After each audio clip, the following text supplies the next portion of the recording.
este domingo, parece que las partes están más cerca de un acuerdo de tregua, y es que Hamas habría renunciado a la exigencia a Israel de un compromiso claro y público de un alto el fuego permanente antes de firmar el acuerdo que permite la liberación de los secuestrados. Así lo han confirmado fuentes de Hamas a la CNN en un cambio de posición ya revelado este viernes por el grupo palestino islamista a la agencia Reuters. ¿Qué quiere decir? Pues que Hamas aceptaría negociar esta tregua o diríamos, alto el fuego permanente en las primeras 6 semanas de la primera fase del acuerdo que, recordemos, fue anunciado por el presidente Joe Biden en base a una propuesta israelí, porque el primer ministro israelí, Benjamín Netanyahu, sigue reiterando prácticamente a diario que no cesará la ofensiva militar en la franja de Gaza hasta que se cumplan 2 objetivos claros, según Israel. En primer lugar,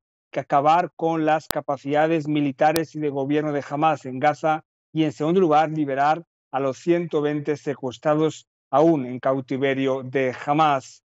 ¿Qué pasará ahora? Pues después de que ayer el jefe del Mossad, David Barnea, fuera a Doha para reunirse con el primer ministro de Qatar, Mohammed bin Abdulrahman Al Thani, un dirigente que ya se había reunido con dirigentes de Hamas hace unos días.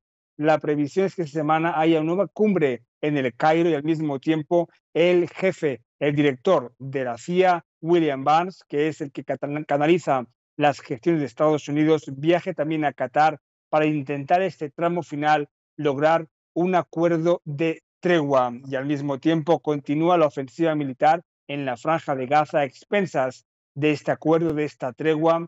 El Ministerio de Sanidad, bajo control islamista, afirma que esta tarde un ataque aéreo contra un centro de la ONU que hacía de refugio de familias desplazadas causó al menos 16 muertos y 50 heridos en la zona de Nuseirat, en el centro de la franja de Gaza.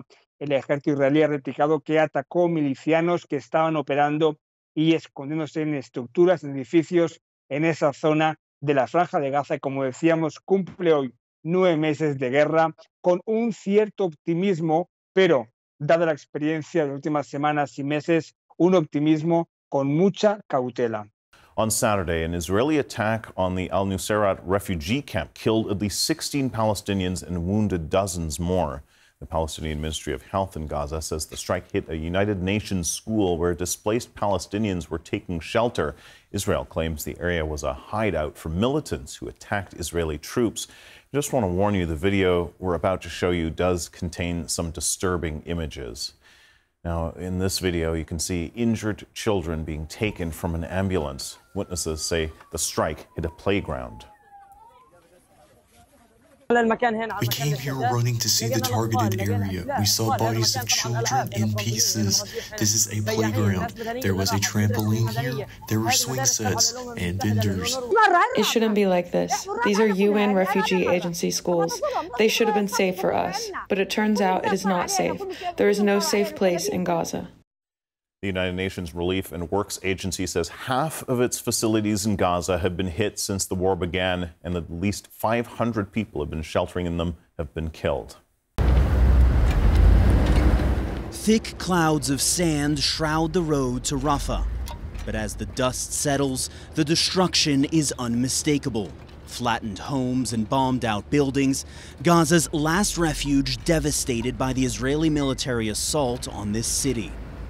We are now entering the 3rd month of Israeli military operations in Rafah, and you can see all around me the kind of destruction that these last 2+ months of military operations have wrought inside of the city of Rafah. All around destruction, very similar to the kind that I've seen in central Gaza, as well as in the northern part of the Strip. This is the first time CNN has gotten access to this devastated city. Israel and Egypt have barred journalists from Gaza, except under tightly controlled military embeds like this.